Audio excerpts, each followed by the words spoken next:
میں کہتا تھا 8 فروری آنے دو، میں کہتا تھا یہ بڑی بڑی باتیں کرتا ہے، میں کہتا تھا یہ ہماری قیادت کے بارے میں زبان درازی کرتا ہے، میں کہتا تھا کہ انشاءاللہ تعالی 8 فروری کو اس کو کراچی چھوڑ کے آئیں گے، اور آپ نے تو کمال ہی کر دی، آپ نے تو حد ہی ختم کر دی، آپ نے تو 80,000 کی لیڈ بلاول کے اوپر دے کے بھیجا ہے۔ میں آپ کا کیسے شکریہ ادا کروں،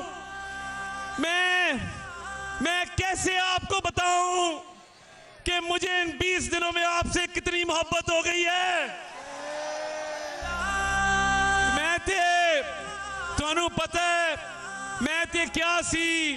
کہ تینوں ظلم تو ڈکنا نہیں، میں تے انہوں کہندا سی کہ تینوں ظلم تو ڈکنا نہیں، بس اینی گل سمجھانی ہے،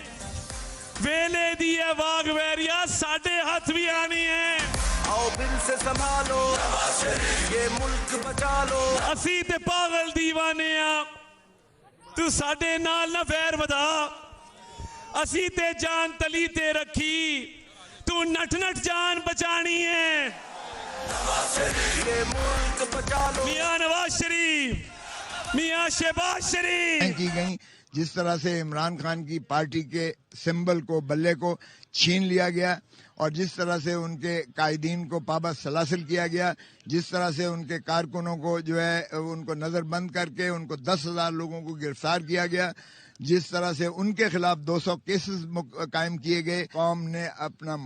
جو ہے وہ ورڈکٹ دے دیا کہ یہ اس طرح سے سیاسی انتقامی مقدمات پاکستان کی عوام برداشت نہیں کرے گی۔ پہلا میرا مطالبہ یہی ہوگا کہ عمران خان کو فی الفور رہا کیا جائے، چاہے وہ آرٹیکل 45 صدر ہی کو کیوں نہ ریفرنس کے ذریعے ان کیسز کو کالعدم قرار کر کے سزائیں ختم کی جائیں۔ قوم کا فیصلہ سبھی چیزوں پر حاوی ہوتا ہے۔ 139 ممبر جو ہے پی ٹی آئی کے بنے ہیں، نہ صرف مرکز میں، ہمارا پنجاب میں، ہمارا جو ہے خیبر پختونخوا میں، یہ بڑا واضح حکومتیں بنتی ہیں۔ پاکستان سارے میں پاکستان تحریک انصاف ہی کا استحقاق بنتا ہے، اور ہم انشاءاللہ عمران خان کو ہی وزیر